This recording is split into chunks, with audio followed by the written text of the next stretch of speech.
You only sent me $200. You have no filial piety. I don't need those pennies anymore. My mother-in-law laughed and told us so. At this point, I heard something snap inside me. I see. I guess I'll stop then. Just think how much you benefited from us until now. My name is Jessica. I'm a 25-year-old office worker. I have a man named George whom I am currently dating. I met him through a mutual friend and we both like to exercise, so we went to the gym and played tennis together, which brought us closer, and we started dating. He's very kind, and just being with him makes me feel positive. We started living together a few months after we started dating, and he is also amazing at housework. This fried chicken is delicious. I put some spice in it. That's why it's a little spicy. Not like regular fried chicken. Wow, that's great! He has an inquisitive mind, and it shows in his cooking. We share the household chores, and we are each responsible for cooking in different days or the week, but he's clearly a better cook than I am. I wish you could cook every day. It really does taste like a restaurant. Thanks, but I like the food you cook too. You make a really good gratin. My mom's gratin is a little too salty. I see. My parents too, their dishes are very flavorful. They use too much salt. That's right. On the other hand, some dishes are very light and tasteless, which my mom makes. It's hard to find the right amount of salt in cooking. We spent every day together, talking, eating, and relaxing. I knew that I would enjoy spending time with him for the rest of my life. And then one day, out of the blue, George proposed to me. Jessica, will you marry me? You are the only one I want to spend the rest of my life with. George. He pulled out a ring and showed it to me. I was so happy I cried. Yeah, of course, and accepted the proposal. I was really happy and experienced growth and happiness. My heart was filled with excitement at the thought of becoming the best couple we could ever be and building a warm home together. Then we reported our marriage to each other's parents. My parents loved George very much, and they got closer immediately. I also have a younger brother who is 5 years younger than me, and he also loves him. I always wanted a big brother, so I'm glad George is marrying my sister. They exchanged contact information and went to the batting center on their days off. So I was surprised at how quickly they got to know each other. And next, we went to meet his parents. George's parents live in a rural area, so we took a plane on our day off and headed to his hometown. I know it's rural compared to New York. But I think it's a nice place with clean air. Really? Thank you. I was enjoying the scenery of his hometown from the window while riding the train. Finally, we arrived at his parents' house, and as soon as I stood in front of the house, I started to get very nervous. Would I be okay? Would they like me? When I anxiously asked him that, he replied, Don't worry about it. My parents are very kind to all comers. He rang the doorbell, and his parents opened the front door and welcomed me. Oh my, you've come a long way. Nice to meet you. My name is Jessica. You are so pretty. We're the parents of George. Oh yes, please come up. We don't want to stand around and talk. Thank you. His parents greeted me very warmly. Do you want some tea cakes? Or do you want a drink? Tea cakes, please. You don't have to be shy at all. If you want, we might as well get steak delivered and start a party. Mom, Dad, you're a little too excited. It's still daytime, so let's just relax with tea cakes for now. Yes, let's do that. His parents were cheerful and very pleasant people, just like George. His father runs a small business and is well known in the area. However, he does not want to force his son to take over the business and says that George can live his life as he likes. So, George went to college in New York and then went straight to work for a company there. Still, I thought to myself, maybe someday he will follow in his father's footsteps. Then, we will live in this area. It's very peaceful here, and as I said before, the air is clean. So it would not be bad to live here. Thanks to his parents, who were cheerful people, we had a very pleasant conversation. It was lunchtime, so we ended up having steak delivered and some delicious wine. His parents became even funnier with alcohol, and I laughed the whole time. We had such a good time that it was hard to believe I came here to say hello for the first time. A few weeks later, we had dinner at a hotel restaurant for a meeting of both families. Hi, we are George's father and mother. Nice to meet you. I'm Jessica's father and mother.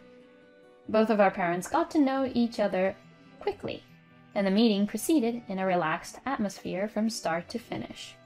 We then had a happy wedding. We invited many of each other's friends, colleagues, and relatives, and the big ceremony became a memory that will last a lifetime. My parents cried when they saw me in my wedding dress. George, please take good care of my daughter. Seeing my dad say that with tears in their eyes, I couldn't help but cry as well. Seeing us, my mother and George's parents also cried, but my brother was cheerful and said, Everyone, stop crying and smile, and took pictures of us. Later, I was shown a picture of that moment, and it was funny, because everyone's eyes and nose were red and tearful. Looking at it with George, we laughed. That's the best memory I have. Then George and I started our new married life as husband and wife. Since we were living together, there were no major changes in our lives, but it was still very exciting and fresh, just to be newlyweds. We were very happy, supporting each other. It really is true that the good times fly by, and we realized that 2 years had already passed since we got married. After 2 years, we were still in love as ever, but something sad happened to us.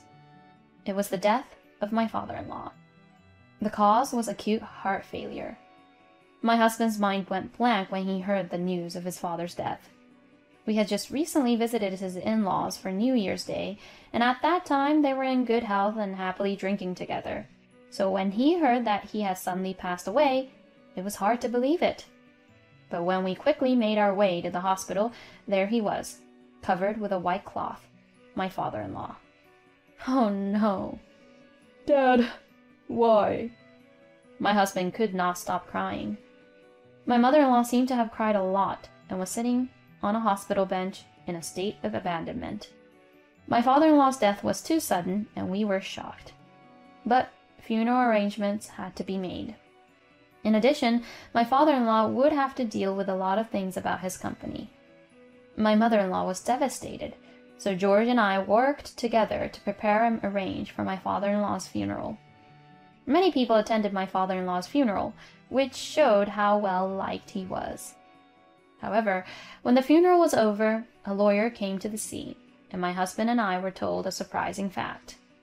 My husband and I were surprised to learn that my father-in-law's company had not been doing well for several years and had been losing money. The company had no choice but to go bankrupt. We were completely in the dark. When my husband questioned my mother-in-law, she said, "He said it would be fine." She did not seem to have heard many of the details. She said that the company's liabilities due to bankruptcy exceeded $200,000.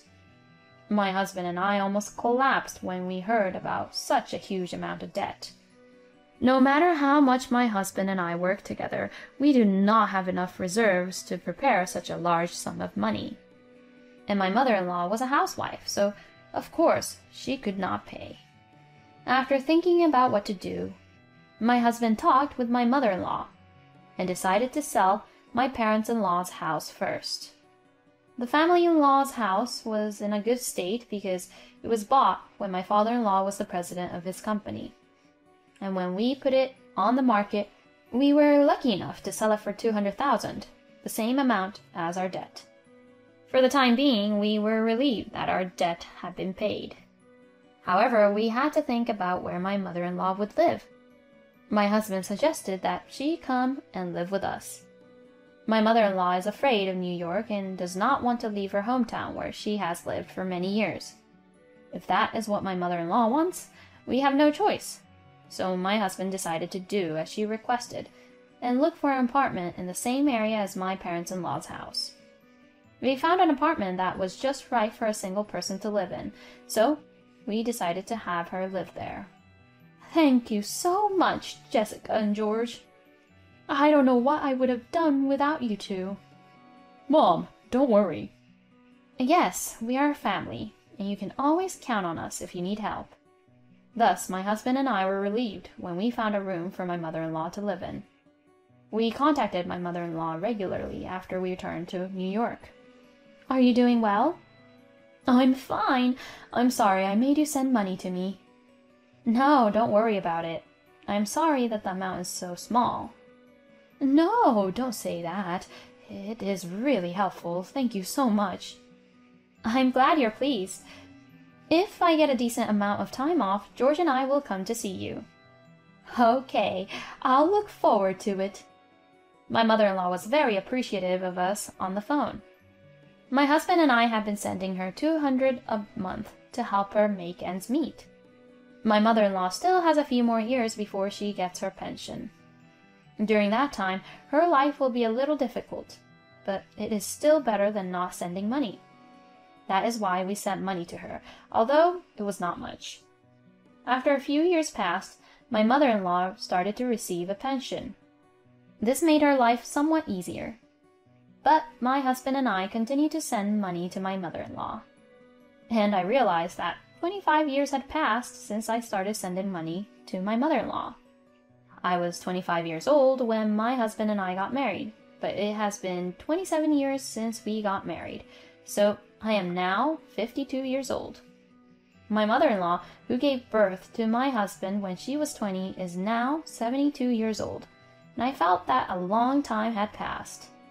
And then one day I received a phone call from my mother-in-law. How are you? Jessica, I called you today to ask you for a favor. What is it? Well, actually, my life has been pretty difficult. You see, prices have gone up and things are getting more expensive. That's right. So, I want you to increase my monthly remittance from 200 to 500. 500? I was surprised. That's too much. That would be difficult. Why? You guys have been working in New York for years, so you must be making a good living. I heard that. I heard that wages in New York are much higher than in the countryside. So what's the point of not being able to send more money to me? I was surprised at how aggressive my mother-in-law was. Oh, wait a minute. I can't make a decision on my own. So let me consult with George. Please let me discuss this with George and I will contact you. When I said this, my mother-in-law agreed with me for the time being. Please, call me as soon as possible because I am having a hard time making ends meet. With that, my mother-in-law hung up the phone.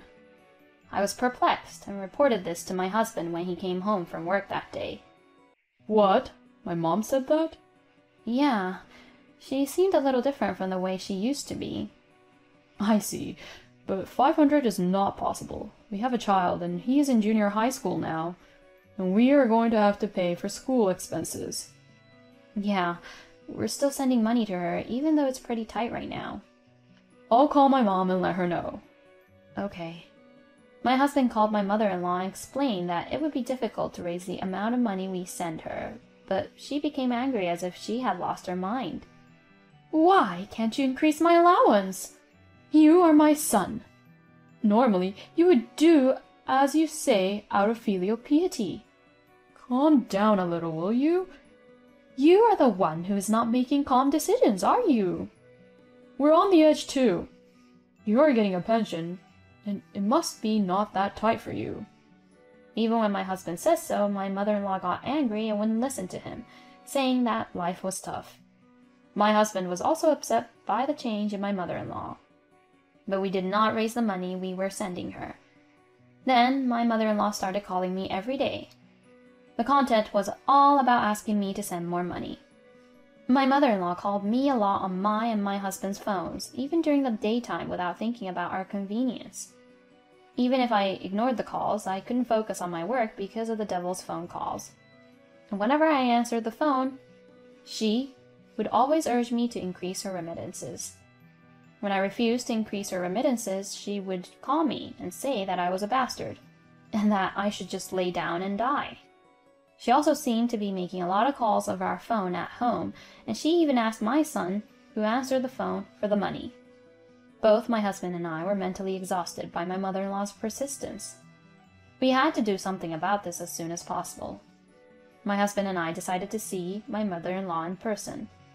We arrived at the station nearest the house where my mother-in-law lived, and we were suddenly accosted by an elderly woman about the same age as my mother-in-law. "George, is that you? Hello, it's been a while." The woman who approached us was the mother of one of my husband's former classmates. They had been close family friends for a long time, and the classmate had come to our wedding. "Are you coming home with your wife?" "Yes, I do," my husband answered while scratching his head. How peaceful it would have been if it was just a homecoming. As my husband laughed bitterly, the mother of the classmate looked a little grim. "George, do you know about that? That your mother is a frequent visitor to the casino?" We were surprised to hear the statement. According to the story, my mother-in-law goes to the casino every day, and she became so famous among the neighbors. Some of the neighbors have been even asked for money. Oh no. We finally understood why my mother-in-law wanted money so badly. But we had no idea she was spending all that money on gambling. We immediately went to the apartment where my mother-in-law lived. "What are you doing here?" My mother-in-law was quite upset when we visited her. "Mom, will you please stop calling us to ask for money?" When my husband said this, as expected, my mother-in-law's face turned red, and she got angry. "What are you talking about? You are my son. You and your wife owe me a good life. If you have the money to pay for the transportation to come all the way here, then give me that money," my mother-in-law shouted. "Is that how you take money from us and use it for your casino?" "How do you know about that?" My mother-in-law got upset when we told her about gambling. "Mom, don't gamble. It's only destroying you." My husband tried to tell her, but she wouldn't listen to him. "Shut up. You just don't know my talent. I recently won the jackpot at a horse race. I won $10,000. Isn't that great? That's 50 times the 200 you guys sent me. In other words, I won the equivalent of about 4 years' worth of money in less than an hour." We were all dumbfounded. "Mom, it's just a gamble." "Shut up. Don't underestimate me. You guys send so little money that I have no choice but to increase it like this. You have no filial piety to send me only 200. But now that I know that I have the ability to increase it, I don't need it anymore. I don't need that kind of penny," my mother-in-law said to us with a broad smile on her face. At this point, I heard something snap inside me. Oh well, I guess we'll stop then. "Right, since you don't seem to need us anymore." When we said that, my mother-in-law scowled for a moment, but she immediately said, That's fine. Let's cut the ties between parent and child now." Finally, we were completely at odds with each other. We didn't expect my mother-in-law to become a gambler like this, but we had tried to be there for her enough. But she has rejected all of our attempts, so it can't be helped. Just think how much you have benefited from us. We immediately left my parents-in-law's house and went back to our own house. About a month passed. As expected, I received a devil's phone call from my mother-in-law. It was my day off, so I decided to answer the phone. "Hello, what's the matter?" "Jessica, what's going on? I received a notice that the rent is not paid." "That's right. My husband and I had done all the transfers and stuff. I explained it all to you when you moved into the house, didn't I? We said we would pay the rent, utilities, water, etc. on your behalf." "Really?" "What are you talking about? Didn't you ever wonder why you didn't have to pay rent or anything before?" "Well, I thought that was a welfare thing because I am low income." I'm so stunned. We were sending you $200 a month after we were responsible for the money that cost you over $1,000 a month. You talk about it as if we didn't do anything, which is crazy. I'm sorry, Jessica. I completely forgot about that. I apologize, so can you send me $200 a month again? No, I don't send money anymore.